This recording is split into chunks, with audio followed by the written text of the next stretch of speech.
Kita masuk pada topik lah. The power of faith ataupun kuasa keyakinan. Kenapa kuasa keyakinan sangat penting? Sebenarnya dia satu daya tolak untuk kita meningkatkan kita punya usaha sebenarnya. Sebab tu kadang-kadang kita biasa dengar kan orang kata, alamak, macam tak boleh lah nak buat benda ni kan. I rasa tak yakin lah, dia kata. Sebab tu kenapa tu rasa tak yakin tu? Sebenarnya yakin tu sebenarnya satu perasaan. Betul tak? Kan yakin tu satu perasaan, tak yakin tu pun satu perasaan. Sama juga macam sedih. Kan sedih tu satu perasaan, gembira satu perasaan. So kita boleh pilih sebenarnya untuk kita sama ada kita nak sedih ataupun kita nak gembira. Betul tak? Kecuali kalau ada sesuatu yang menimpa, ada kematian, ada yang sakit, itu lain lah. Kan, tapi dalam banyak keadaan kita boleh kawal sebenarnya perasaan tu. Sama juga dengan yakin ni. Kan, yakin atau tak yakin ni sebenarnya bergantung kepada kita sendiri. Bukan kita kena dapatkan, dia kata, tolonglah bagi aku ni keyakinan, tolonglah bagi aku keyakinan. Sebenarnya tak boleh. Kan, keyakinan tu mesti datang daripada diri kita sendiri. Tak ada orang lain yang boleh bagi kepada kita keyakinan tu. Sebab tu kita nak kena faham apa yang sebenarnya dikatakan sebagai keyakinan. Sebab kata ahli falsafah yang terkenal, dia kata sebenarnya dia keyakinan ni seolah untuk kita memahami diri kita sendiri. Maksud dia, orang tu kalau dia tak ada keyakinan, dia sebenarnya tak faham. Dia sendiri tak faham keadaan diri dia sendiri. Sedangkan kalau sebenarnya keyakinan tu dia sendiri boleh kita wujudkan. Boleh kita timbulkan. Macam tadilah, macam perasaan sedih, perasaan gembira, sebenarnya kita sendiri boleh kawal. Jadi kalau kita asyik bagi alasan, tak ada keyakinan, tak boleh nak buat tu, tak boleh nak pergi jumpa, tak boleh nak sharing, tak boleh buat filing. Sebenarnya itu bukan masalah orang lain. Masalah diri kita sendirilah. Kan? Sebab apa kepercayaan ataupun keyakinan? Apa beza kepercayaan dengan keyakinan? Saya bagi satu cerita lah. Kan? Contohnya katalah kita ni pergi dekat sirkus, tengok pertandingan sirkus kan. Kita tengok orang tu kan, dia buat satu pertunjukan. Dia jalan atas tali tau. Tali tu dia rentang halus je tali dia. Dia rentang tali tu daripada ujung dewan tu dengan sampai ujung sini. Lepas tu dia jalan atas tali. Okey, kita pun tepuk tangan kan. Wah, lepas tu dia pun jalan lagi bawa beban pula. Okey, dia kata saya boleh buktikan pada tuan, saya boleh meniti tali ni dengan membawa bebanan. Seberat 80 kilo dia pun angkat barang tu, dia pun jalan terus. Kan? Lepas tu dia turun bawah, dia kata okey, sekarang ni saya nak bagi tahu tuan-tuan, percaya tak? Yang saya juga boleh bawa salah seorang daripada tuan-tuan dan perempuan untuk sama-sama meniti atas tali tu. Kan, kita pun percaya kan. Tapi dia pun tunjuk kat kita, dia kata okey, diminta tuan yang baju hijau ni naik datang tampil ke depan. Masa tu barulah kita tahu yang kita ni percaya atau yakin. Nampak tak beza dia? Kan, percaya tu percaya, tapi bila kita sendiri nak dibawa naik atas tali tu, sama-sama meniti atas dengan dia, dengan tak ada jaring dan sebagainya, masa itulah baru kita tahu sama ada kita semua setakat percaya atau yakin. Ini sama juga dengan kita punya kepercayaan. Dan dia kata satu kuasa 100% yakin pada sesuatu yang tak pernah kita hadapi. Contohlah, ini sebagai contoh masuk kepercayaan atau keyakinan ni, contohnya kita dalam agama sendirilah kan, Allah Subhanahu Wa Taala, adakah kita nampak ataupun kita pernah jumpa dengan Allah Subhanahu Wa Taala? Dah tentulah pasti tidak, betul tak? Tapi sampai hari ini kita yakin dengan Allah Subhanahu Wa Taala. Kita patuh pada perintah Allah Subhanahu Wa Taala. Sebab apa? Kita yakin, yakin dengan. Jadi mana keyakinan tu ialah pada sesuatu benda yang kita tak nampak. Sama juga dengan baginda Rasulullah SAW. Ada tak kita pernah jumpa dengan baginda SAW? Tak pernah kan? Tapi selepas 1400 tahun pemergian beliau, kewafatan beliau, tapi kita masih lagi tak patuh, kita masih lagi ikut sunnah dia, kita masih lagi solat cara yang baginda tunjukkan, kita masih lagi amalkan sunnah-sunnah dia. Nampak tak? Itu yang dikatakan sebagai satu keyakinan, benda yang kita tak nampak, sesuatu yang kita suka kita nak gambarkan. Mungkin ini dari sudut keagamaan. Kalau kita kata dari segi udara, kan, udara ada tak? Ada. Nampak tak udara tu? Tak nampak. Kan, tapi kita yakin yang udara tu wujud. Kan kau kata nampak udara tu yang nampak apa dia tiup angin pokok bergoyang tu, itu angin bukan udara. Kan dia dah lain. Sebenarnya kita yakin sama juga dengan tenaga elektrik. Kan kita yakin, kita nampak tak tenaga elektrik tu? Tak nampak kan? Tapi kalau kita orang minta kita pegang wire yang dia nak dihidupkan switch dia, kan agak-agak kita sanggup tak? Kita berani tak? Tak berani sebab kita yakin adanya tenaga elektrik dalam tu. Itulah uniknya keyakinan tu. Maknanya kita kena yakin 100% akan kewujudan dia. Begitu juga dengan diri kita ni, kita kena timbulkan keyakinan tu 100%. Sebab apa hari ni kalau kita kata apa? Kalau satu dunia kata kita ni tak yakin, tak ada keyakinan. Tapi kita sendiri beritahu diri kita yang kita ni ada keyakinan. Memang kita tetap ada keyakinan. Kita nak berdepan dengan apa saja tak ada masalah. Nampak tak? Tapi kalau satu dunia kata kita ada keyakinan, tapi kita sendiri ragu-ragu, kita sendiri was-was sama ada kita ni ada keyakinan atau tidak, maknanya memang kita tak boleh buat apa-apa. So itulah pentingnya keyakinan tu dalam diri kita. Dan kita sendiri yang kawal, kita yang wujudkan. Kita tak boleh nak bagi alasan kata, oh saya ginilah, gitulah, keadaan kehidupan saya macam ni lah, latar belakang keluarga saya macam ni lah. Sebenarnya itu semua tak boleh dijadikan sebagai satu alasan untuk kita mengatakan yang kita ni dah tak ada keyakinan ataupun kita ni dah hilang keyakinan, tak ada. Sebab keyakinan tu walau macam mana pun dia macam perasaan. Kita yang kawal, kita yang boleh wujudkan. Adakah anda melihat bumi berputar? Ada tak siapa-siapa tengok? In fact kita pun tak rasa. Ada siapa-siapa rasa tak bumi tengah berputar? Tapi kita yakin kan bumi tu memang sedang berputar. Sama juga dengan graviti, kan? Kita tak nampak pun graviti tu, tapi kita tahu dia wujud. Itulah antara banyak sebenarnya contoh-contoh. Kan? Jadi keyakinan ini sebab kenapa kita bagi banyak contoh ni, sebab saya nak anda dapat rasakan betul-betul bahawa keyakinan tu satu benda yang sangat-sangat penting, yang memang jadi satu asas kepada kita semualah, kan? Contohnya kuasa sistem galaksi ni, alam berputar, matahari, bulan berjalan dengan itu semua. Kita ada tapi pernah kita ragu-ragu nak keluar pergi mana-mana, takut nanti tiba-tiba awan runtuh ke, tiba-tiba satelit jatuh ke, kan? Tak ada, kita tak pernah fikir benda tu. Kita boleh keluar dengan penuh dengan satu keyakinan. Nampak tak? So itulah yang dikatakan sebagai keyakinan. Sama juga dengan matahari, dengan bumi, dengan bulan ni, kan? Orang beritahu dengan kita, dia kata, oh jarak antara matahari dengan bumi 449 juta kilometer. Ada pernah siapa-siapa pergi ukur tak? Kita percaya bulat-bulat, kita yakin bulat-bulat, kan? Ataupun kita kata okey, jarak antara bulan dengan matahari, bulan dengan bumi, kan, lebih kurang 384,000 kilometer. Ada tak kita pernah siapa pergi ukur, mana you tahu jarak dia macam tu? Ada kita pernah tanya saintis ke, ahli falak ke, kita tanya benda-benda macam tu? Tak ada, kan? Sebab kita terus meletakkan keyakinan pada fakta-fakta yang diberi. So itulah yang dikatakan sebagai maksudnya keyakinan tu bukan saja untuk kita bertindak, tetapi fakta yang kita dapat tu kita sendiri nak ada satu keyakinan, kita nak kena terima. Tak perlu lagi nak persoalkan betul ke macam ni. Jadi sebab tu dia kata, adakah anda yakin akan kewujudannya? Jadi hari ini kan maknanya keyakinan tu sendiri memang satu sifat yang sangat-sangat, dia memang kita kata unik lah. Satu sifat yang unik. Tapi kita kena adakan dalam diri kita supaya kita dapat tempuh apa saja cabaran. Hari ini kenapa ada orang sanggup buat sesuatu, ada orang tak sanggup buat? Sebab beza dia ialah keyakinan je. Kan ada orang sanggup pergi jalan jauh-jauh, pergi sharing sampai macam bila seseorang tu pergi outstation, macam kami sendiri lah. Kan kami sendiri bila kami outstation tu, kita yakin dengan Allah SWT je. Kan kita tak fikir pun, oh ni nak kena keluar banyak ni, dekat sana ada orang tunggu ke apa. Tak ada. Kita pergi tu atas dasar keyakinan. Kalau kita usaha, insya-Allah pasti Allah akan bantu. Kita yakin, percaya mesti ada orang nak benda, produk ni mesti ada orang yang mahu. Nampak tak? Bukan maksud kita bukan tahu pun nak pergi Perak tu ada close siapa, keluar CD ke, keluar DD ke dekat sana. Kita nak pergi ke Simpang Pelangai tu jumpa dengan Sitah tu, dia akan keluar satu DD dekat sana, tak ada. Tapi kita pergi tu dengan satu keyakinan bahawa dengan usaha, dengan ikhtiar, dengan kita punya tindakan tu, benda tu akan berlaku.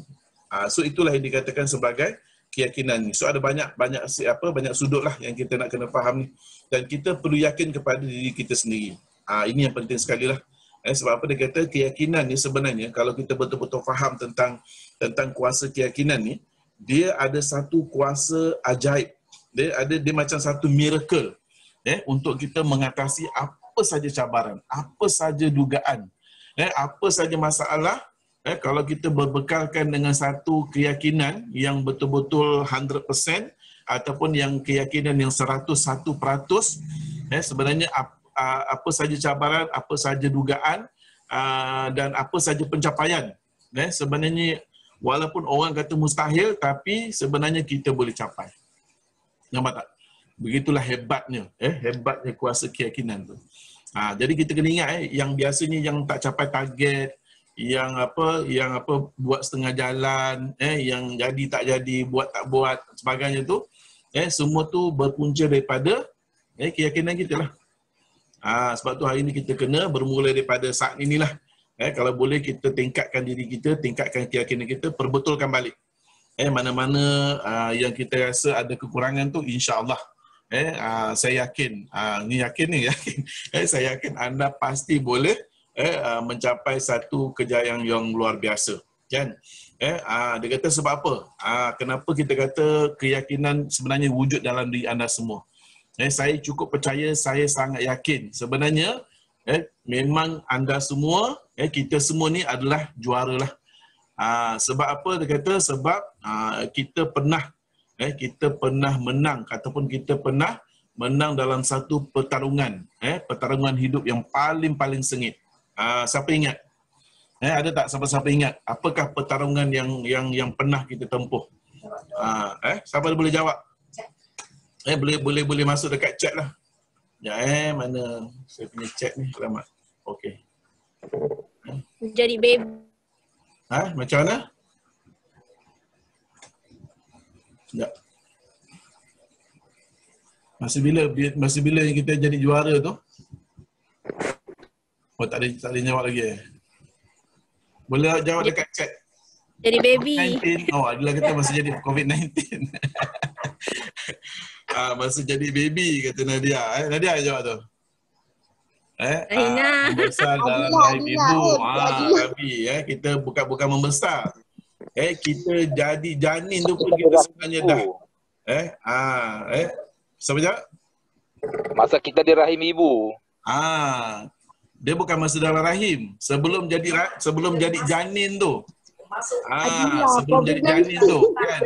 Ini sebenarnya setiap kita ni semua kalau kita tak tempuh benda ni, kita tak wujud dekat dunia ni kan. Maknanya kita semua, setiap individu tanpa kompromi lah yang kita hidup ni, semua pernah menempuh pertempuran ni. Okey, nak tunjuk tak? Nak tengok tak macam mana dahsyatnya pertempuran dia?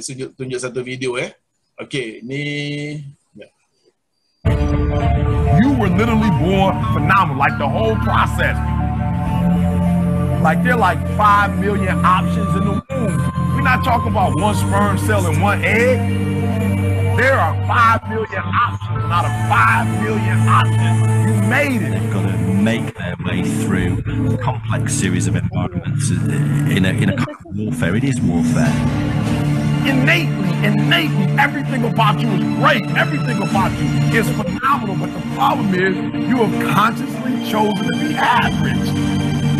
You are average in school. You are average at your workplace. Everything you do is average.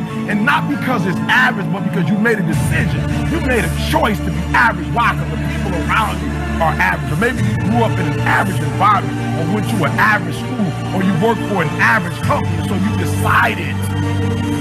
You've decided to go against who you are.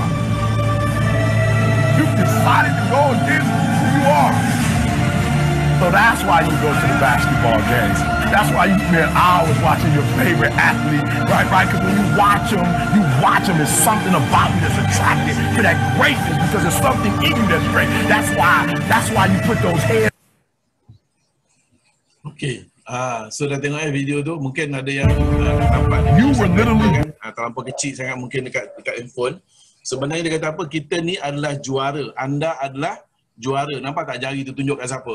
Semua yang ada depan handphone, semua yang ada depan laptop masing-masing, depan komputer, memang dia tunjuk pada anda. So anda adalah juara. Kan kalau tengok dalam video tu dia kata ini memang satu fenomena. Dan dia kata yang kita tempuh tu sebenarnya satu medan pertempuran yang maha dahsyat. Daripada lebih 5 juta benih tu, kan hanya kita seorang je yang lepas. Kan? Kita seorang yang menjadi juaranya. Dia kata sebab tu hari ni kita tiap kali kita tengok orang jago sukan kan, ahli sukan dalam masa dia beraksi tu, kita rasa tertarik. Sebab sebenarnya juara tu adalah diri kita. Juara tu ada dalam diri kita. Tapi kebanyakan kita ni memilih untuk jadi orang biasa-biasa. Duduk dalam biasa-biasa, kan, buat kerja pun kerja biasa-biasa, pergi sekolah pun sekolah biasa-biasa, pergi cari majikan pun majikan yang biasa-biasa. Tapi bukan itu satu ketentuan, bukan secara kebetulan, bukan. Sebenarnya kita yang buat pilihan, kita yang memilih untuk jadi orang biasa-biasa. So sebab tu hari ni, kan, kita kena ubah. Kita kena ubah diri kita ni untuk menjadi seorang juara. Untuk jadi yang terbaik, untuk buat yang terbaik. Sebab kita semua memang dalam diri kita ni dah ada orang kata apa, fitrah. Dia kata sebenarnya fitrah kita ni sebagai manusia ialah fitrah juara. Fitrah dalam diri kita ni ialah fitrah pemenang. Tapi kita yang melawan fitrah tu. Nampak tak? Bayangkan bila kita lawan fitrah Allah SWT. Sebab Allah jadikan kita sebagai juara. Tapi kita lawan fitrah tu, so apa jadi? Sebab tu kita tempuh macam-macam cabaran, kita jumpa macam-macam masalah. Sebab kita berlawan dengan fitrah kita sendiri. Jadi sebab tu hari ni kita tak perlu lagi buat benda tu semua. Kita terus dengan satu keyakinan, kita sebenarnya kitalah Leonardo da Vinci untuk Mona Lisa diri kita ni. Kalau kita ni nak buat ukiran, kitalah sebenarnya sebaik-baik pengukir. Kitalah yang kalau kita ni designer, kitalah sebaik-baik designer untuk design masa depan kita. Kitalah sebaik-baik arkitek untuk bentuk bangunan ataupun untuk bentuk masa depan kita macam mana kita nak. Nampak tak? Sebab tu hari ni kita kena dapatkan balik ni keyakinan ni. So cara nak wujudkan itu, itulah kita kena fikir kita kena juara. Perkara yang lepas itu semua dah jadi sejarah. Sama ada kita dulu kita gagal ke, kita berjaya ke, kita hebat ke, kan, kita leader luar biasa ke, itu semua dah jadi sejarah. Kan? So sekarang ni saat genting macam ni kita kena apa? Kena sedarkan diri kita balik semula, balik kepada sifat. Sebab apa? Apa sahaja tindakan kita hari ni, saat ini, sekarang ni, itulah yang menentukan kita punya masa depan kita. Yang akan tentukan kita punya masa depan kita, apa yang kita fikirkan. Kita jangan biarkan orang lain tentukan kita punya masa depan. Jangan biarkan kita punya pasangan tentukan apa yang kita nak kena buat, apa yang kita boleh buat, apa kita tak boleh buat. Jangan biarkan orang lain kongkong lah. Mak bapak ke, kan. Kalau yang penting kita tahu apa yang kita buat ni benda yang betul. Jangan biar anak-anak kongkong kita, tak boleh mak jangan buat gitu, mak jangan buat gini. Sebab kehidupan kita ni, kita sendiri yang design dia. Kita sendiri dia punya arkitek dia. Nampak tak? Jadi kenapa kita kadang-kadang rasa kalut, kita rasa bersalah, kita rasa macam tak seronok, kan? Kita rasa macam tak confident, tak takut. Sebab kita biarkan orang lain yang tentukan kita punya kehidupan. Itu yang banyak kita rasa macam kehidupan ni alamak macam masalah, tak seronok, kita rasa kita terhalut, mungkin kita mengharapkan orang lain, kan ada masa kita harapkan upline, ada masa kita mengharapkan downline, ada masa kita terlalu mengharapkan sideline. Sedangkan Allah dah bagi kita semua sekali dah ada, dah depan mata kita dah. Kan dia bagi apa yang Allah bagi pada kita ni ialah kita ni, diri kita ni ialah juara. Sebenarnya kita boleh capai apa saja. What your mind can conceive, you can achieve. Apa saja yang terlintas dalam kita punya minda ni sebenarnya memang kita boleh capai. Tapi dengan syarat kita kena ada satu keyakinan, kita kena ada satu kekuatan dalaman yang boleh memastikan kita ni boleh menembusi segala apa cabaran, segala macam dugaan. Itu yang penting sekali.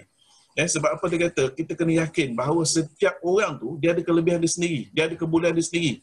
Kita jangan anggap akademik tu sebagai satu kekurangan. Kita jangan anggap kecacatan tu sebagai satu kekurangan. Sebenarnya bukan.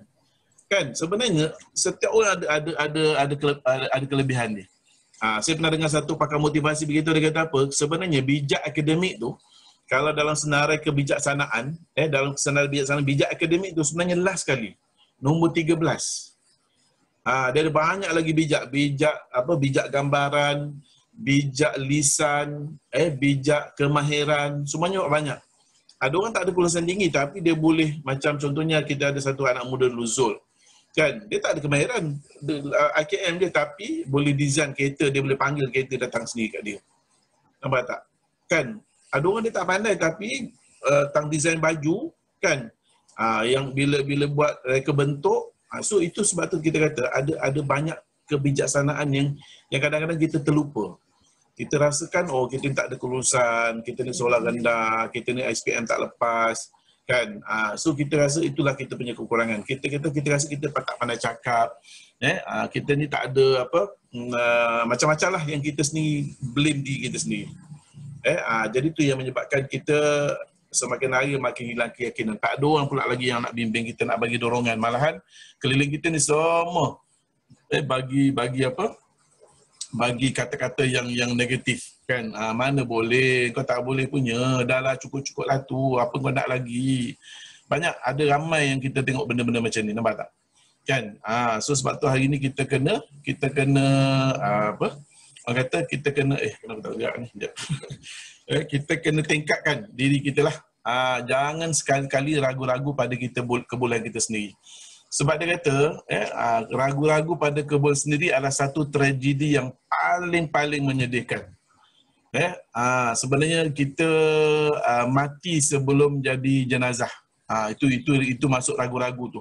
Dahsyatnya ragu-ragu tu kan, dia boleh menyebabkan kita rasa sebersalah, kita rasa tak ada keyakinan, kita rasa tak boleh berjaya dan macam-macam lagi lah. Sebab kita ragu-ragu, mungkin disebabkan pengaruh luaran, mungkin disebabkan oleh persekitaran, ataupun kadang-kadang mungkin datang daripada kita sendiri kan. Jadi sebab tu kita kena ubah. Macam kami sendiri, kalau kita nak mengharapkan orang yang kita tolong ni mesti satu hari akan menghargai kita kan, akan ikut cakap kita. Banyak dalam kita punya kes-kes ni kita dah tolong, dah bantu, dia nak pergi, dia pergi juga. Dia tak nak dengar kata, dia tak nak dengar kata juga. Tapi adakah itu boleh menyebabkan kami sendiri hilang keyakinan untuk bantu orang lain? Tak. Kan? Kita tak izinkan pun benda-benda macam tu menghilangkan kita punya keyakinan, mengurangkan kita punya keyakinan. Kan? Malahan kami lagi kuat lagi, pergi lagi, outstation lagi, tolong lagi. Kan, soal dia nak hargai atau tak hargai, dia nak dengar kata tak nak dengar kata, nak ikut kita punya cakap tak nak ikut cakap, itu bukan kita yang tentukan. Itu pilihan mereka masing-masing.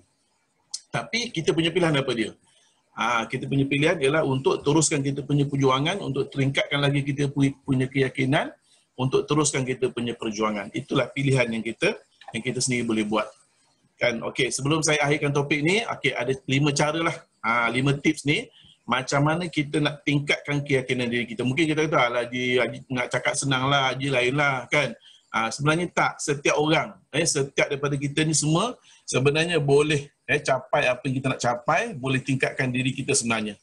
Okey, so cara yang pertama apa dia? Jaga cara kita berinteraksi dan juga penampilan diri kita. Penampilan tu penting, sebab dia orang kadang-kadang kita tengok first bila kita tengok orang tu, kita nampak pandangan orang pada kita. Nampak tak? Perasan tak? Kan, kita tengok macam mana orang tu pandang kita. Kan, tapi bukan salah orang tu. Mungkin kita sendiri bagi satu impression ataupun pandangan pertama tu kita tunjukkan diri kita yang sebaliknya. Kan, jadi sebab tu bila kita jumpa dengan prospek, jumpa dengan customer, jumpa dengan sesiapa sajalah. Sebab kita nak tentang keyakinan ni bukan dalam bisnes LTW ni saja. Tapi dalam banyak hal kita memang kena gunakan kita punya keyakinan ni. Kan? So sebab tu bila kita nak berjumpa dengan seseorang tu, kita kena jaga pandangan pertama, first impression. Macam mana dia pandang kita. Walaupun orang kata don't judge book by its cover, kan, jangan menilai buku daripada dia punya warna kulit dia. Sebenarnya itu tak berlaku. Dalam realiti kehidupan memang jarang berlaku. Orang tetap akan menilai kita macam mana dia tengok kita kali pertama. Jadi kalau kita nak tingkatkan kita punya keyakinan diri kita, kita kena jagalah yang pertama tu. Supaya bila dia tengok kita tu, dia rasa macam, oh, hebat orang ni. Kan, kita nampak daripada air muka dia nampak dia tengok kita sesuatu dekat kita. Itu saja dah bagi kita dah satu keyakinan dah. Betul tak? Kan? Kemudian yang keduanya dia kata perhatikan cara prospek berinteraksi. Sebab kadang-kadang ialah kita fahamlah orang ni dengan klik dia macam ni, cara sembang dia lain, dengan grup macam ni sembang dia lain kan, macam selalu ajar saya lah kata, dia kata kalau dia hantar WhatsApp tu dia tengok grup. Kan? Itu cara yang betul sebenarnya, sebab kita kena tengok macam mana orang tu berinteraksi. Kan? Lepas tu kita kena ikut rentak dia. Kalau dia suka lawak, buatlah. Tapi jangan lawak-lawak yang kotor-kotor yang maknanya bukan semua orang boleh terima lawak-lawak yang kotor-kotor ni kan, yang kuning-kuning ni. So, kita bila dia lawak tu, okey, kita bagi lawak yang ringan-ringan. Kalau ada masa dia serius, okey, kita pun, sembang kita pun serius. Kalau jenis orang yang profesional, dia perlukan fakta, dia tak nak cerita yang ditokok tambah, so kita kena ikut rentak dia. Nampak tak? So, bila kita ikut cara orang tu berkomunikasi, kan, orang terima kita dengan secara tak langsung, keyakinan kita pun akan meningkat. Kita tak boleh cakap, dia kata, takkan you tak tahu, I memang macam ni. Saya ni orang gini, saya orang tak kisahlah. Kan macam baru-baru ni kes dekat video yang viral tu. Kan, dia kata saya memang macam ni, saya tak boleh. Saya orang Melaka, saya orang Perak, saya orang Penang, saya orang Kedah. Tak boleh cakap macam tu kan. Kita tak boleh kata, orang macam ni memang kasar. Tak semua orang boleh terima. Nampak tak? Jadi sebab tu dia kata kita kena perhatikan cara proses berinteraksi dan kemudian kita ikut rentak dia. Tapi yang paling penting sekali, bila kita bercakap mesti ada eye contact. Mesti ada eye contact. Sebab kalau kita, orang yang tak ada keyakinan ni, dia tak pandang mata kita, dia tak pandang muka kita, betul tak? Kan? Jadi untuk tunjukkan kita ni ada keyakinan, kan? Ini first impression ataupun cara berinteraksi. Maknanya bila bercakap tu mesti tengok muka dia. Mesti tengok mata dia. Tapi janganlah genyek-genyek mata pula. Itu bahaya kan. Okay. Kita eye contact profesional. Kemudian, dia kata bayangkan diri kita seorang yang berkeyakinan. Jadi bila kita bercakap tu, kita bercakap dengan 4 besar lah. Selalu kita sebutkan 4 besar apa dia? Senyum besar, suara mesti besar, maksudnya suara jelas. Kan? Jangan kita cakap macam bawa kelambu, mumbling. Kita kena sebut, kita kena suara tu kena jelas lah. Bukanlah menjerit kan. Jadi kalau menjerit jadi macam apa itu yang kena halau daripada kedai makan 3-5 tu kan. Bahaya juga kan. Yang pergi cakap kuat-kuat pasal apa kedai orang kan. Okey, lepas tu apa lagi? Gaya nak kena besar. Gaya 4, kalau cakap 4 tu ni 4. 4 besar nak kena ada kan. Lepas tu apa lagi? Senyum. Senyum mesti senyum besar lah. Kalau tak boleh kena belajar. Kan? Dan juga penampilan kita nak kena jagalah. Bukanlah kita kata kena pakai baju mahal-mahal, kena pakai kasut ni apa yang branded bawa bag LV ke Coach ke benda kan. Yang penting kita orang punya pandangan pertama manusia pada kita tu pandangan yang baik. Jadi secara tak langsung dia akan bina kita punya keyakinan dan kita boleh tingkatkan lagi. Dan kita dapat mempengaruhi kita punya prospek, kita punya customer, kita punya downline ataupun siapa sajalah yang kita jumpa. Okey, itu yang pertama. Yang keduanya, elakkan perkara-perkara yang negatif. Ini sangat-sangat penting. Saya selalu sebut dalam saya punya talk kan. Okey. Sebab apa kalau hari ni kita cari orang yang negatif, kita memang akan mengganggu kita punya keyakinan. Jadi hindarkan diri daripada mereka yang negatif. Tapi bila saya kata hindarkan diri daripada orang yang negatif ni, bukan bermaksud downline negatif cepat-cepat tinggalkan dia seorang-seorang atau kontak-kanting. Bukan. Kalau kita dah taja dia, memang kita dapat ni orang yang negatif, maknanya kita kena positif. Kita yang kena positif, kita kena kontrol dia. Kan? Tapi dari segi berkawan, dalam contohnya dalam WhatsApp, kalau ada orang keluarkan kata-kata negatif, janganlah kita pergi berlawan-lawan kat dalam tu. Sebenarnya bila kita berlawan dengan benda-benda negatif macam ni, kita bukan mempositifkan diri kita.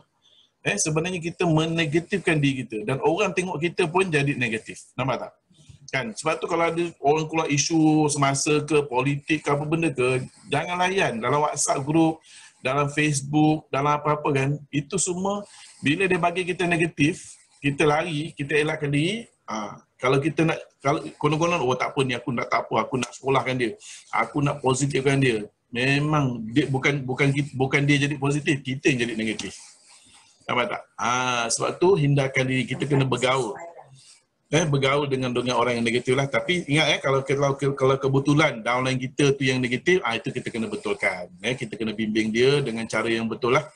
Pastikan anda sentiasa dikelilingi oleh orang ataupun suasana yang positif. Dekat mana? Dekat LTO inilah, pergi meeting kita kan, ataupun dekat ceramah-ceramah agama, dekat masjid, dekat surau, dekat apa?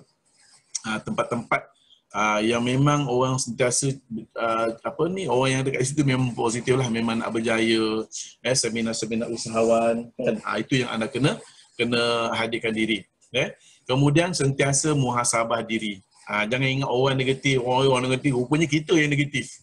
Kan, rupanya kenapa orang tak nak kawan dengan kita? Rupanya kita ni banyak-banyak bagi negatif dekat orang lain kan. So kena betulkan diri kita. Sentiasa muhasabah diri, dan kalau kita jumpa orang baru ke, nak kawan ke apa ke, kita nilai dulu. Bukan kita nak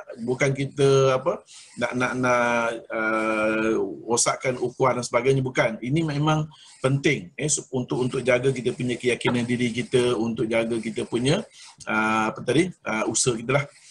Contohnya dia kata berkawan dengan, kalau kita kawan dengan orang jual minyak wangi, paling tidak pun mesti tercalit tempian-tempian dia kena jugalah.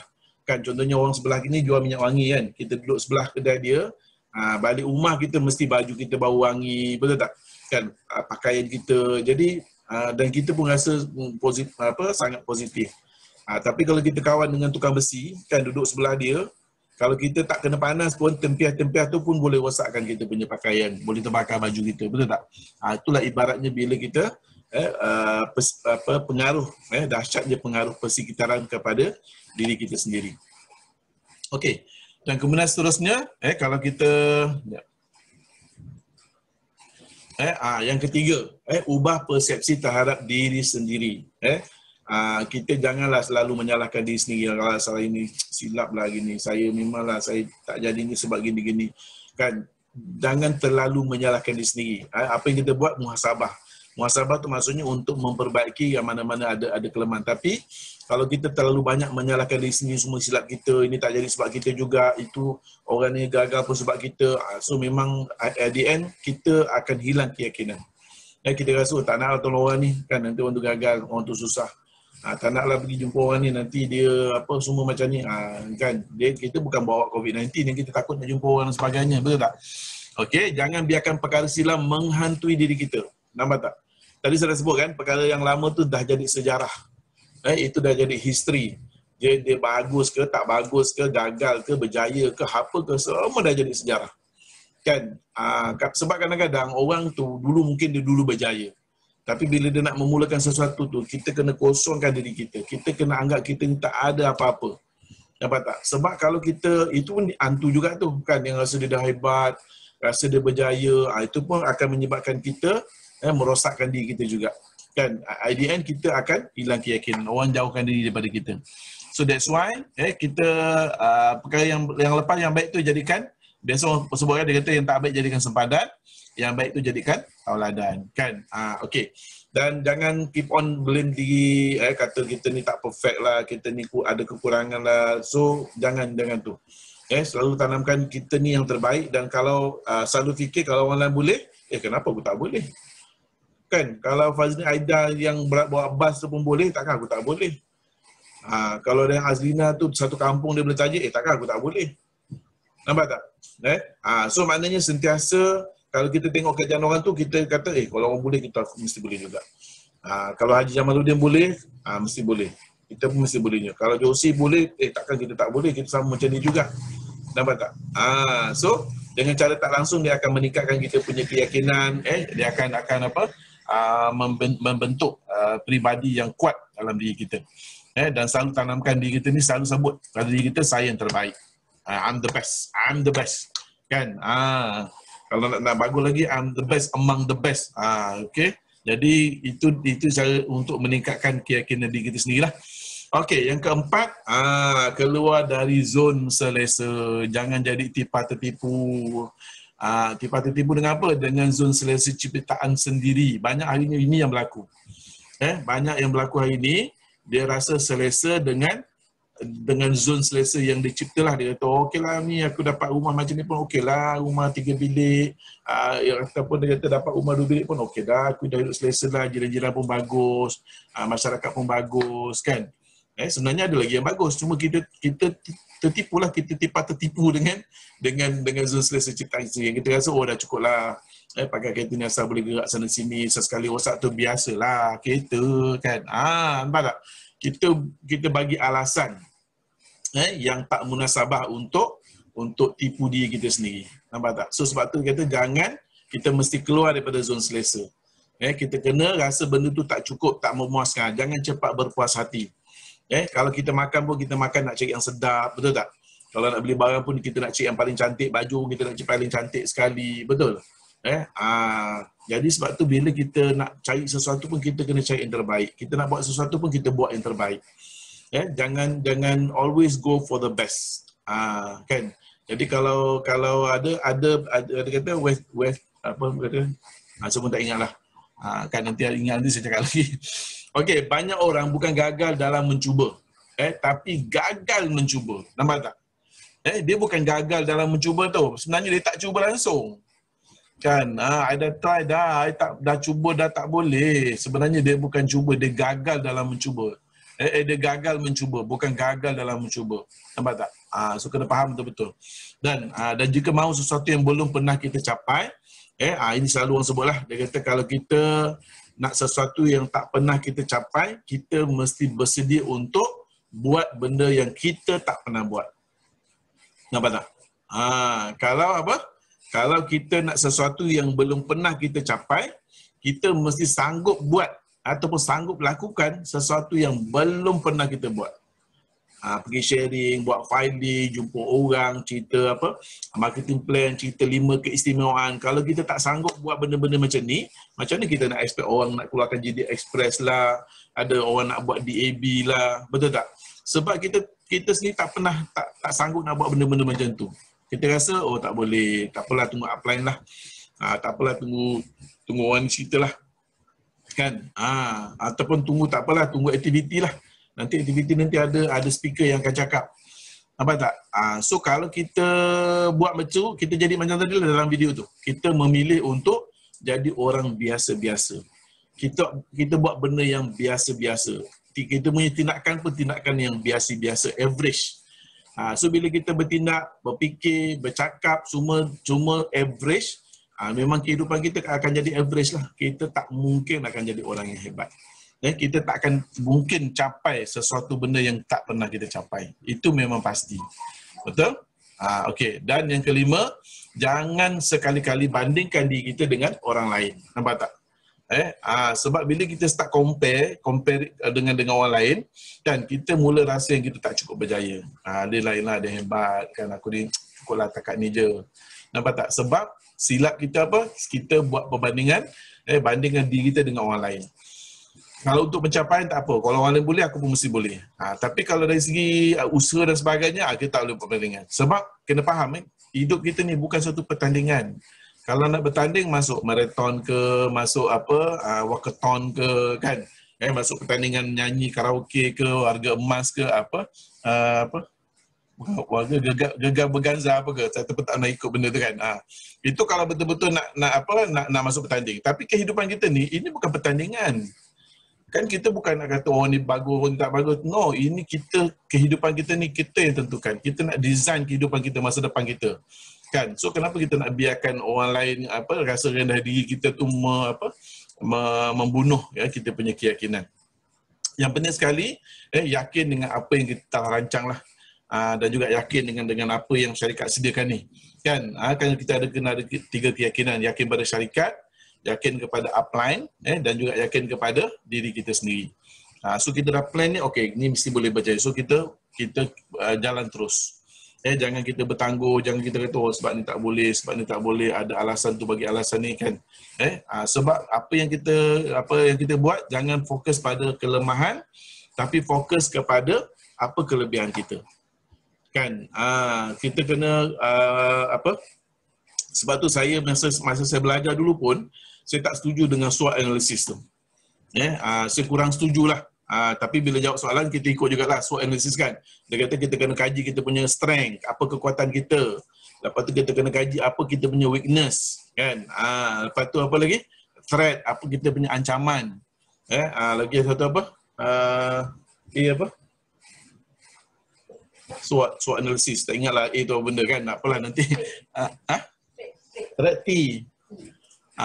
Kan sebenarnya untuk berjaya kita bukan tengok kita punya kelemahan. Kalau betul-betul nak berjaya, anda kena tengok apa kita punya kelebihan. Kan kita lebih handsome daripada orang lain, kan kita punya kulit lebih cantik daripada orang lain, kita cakap kita lebih power daripada orang lain, nampak tak? So fokus apa kita punya kelebihan. Dengan cara langsung dia akan membina kita punya keyakinan. Dan yang penting sekali, knowledge is power. Sebenarnya kenapa banyak upline bila pergi sharing close sebagainya, sebab knowledge lah. Kan dia bercakap dengan ilmu. So orang yang bercakap dengan ilmu berbanding dengan orang yang cakap dengan tong kosong ni akan beza. Tong penuh dengan tong kosong kan lain bunyi dia. Nampak tak? Jadi bila kita ada knowledge, bila kita ada ilmu, kan maknanya kita akan bercakap tu memang dengan keyakinan. Kita bercakap dengan fakta. Tapi dekat LTV pun tak perlulah tunggu sampai kita complete kita punya knowledge. Kan kita ada filing. Kan? Kita dah sediakan filing. So selalu saya katakan, senang je nak dapat keyakinan ni. Kita kena anggap kita ni macam guru tadika. Kan? Kita kena anggap orang tu macam kita punya anak murid. Ada tak cikgu bila mengajar tu dia takut tersilap ke?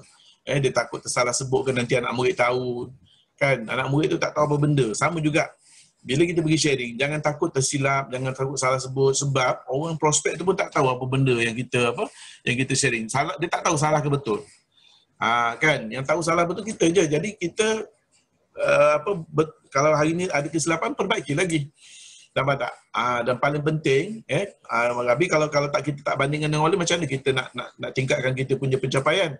So, kita kena pecahkan rekod kita sendiri. Kita kena pecahkan rekod kita sendiri. Okey, hari ni ada satu home party kita dapat close contohnya 1,500 produk. Complete therapy sale. Okey, tak apa, lepas ni aku nak close 2 set lah. Kan 2522 confirm mini MRT. Dan ataupun next home party kalau boleh nak dapat terus 4 set orang ambil. Masing-masing share 4 package ni tadi. Nampak tak? Kan ataupun mungkin hari ni kita pergi sharing dapat close 1 mirror. Tak apa, next time aku nak kalau boleh mesti nak close 2 set. So maknanya kita sendiri adakah satu keazaman untuk pecahkan rekod kita sendiri. Sentiasa capai new record, buat new record. Rekod barulah. Macam rekod pertandingan sukan kan.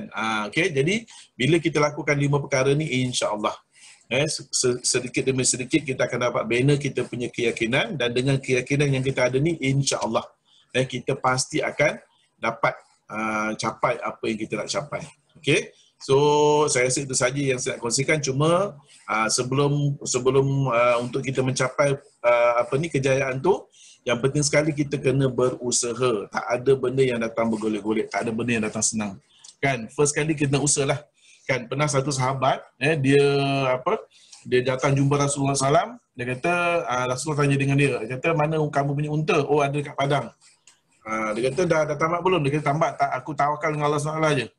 Dia kata pergi sana, pergi dekat engkau punya unta dulu, pergi tambat unta tu, lepas tu baru doa dan baru bertawakal. Maksud dia hari ni kalau kita nak sesuatu kita kena usaha dulu, lepas tu baru kita doa dan tawakal. Kalau setakat doa saja minta jatuh emas ketul depan mata kita, mustahil lah untuk berlaku. Kan betul tak?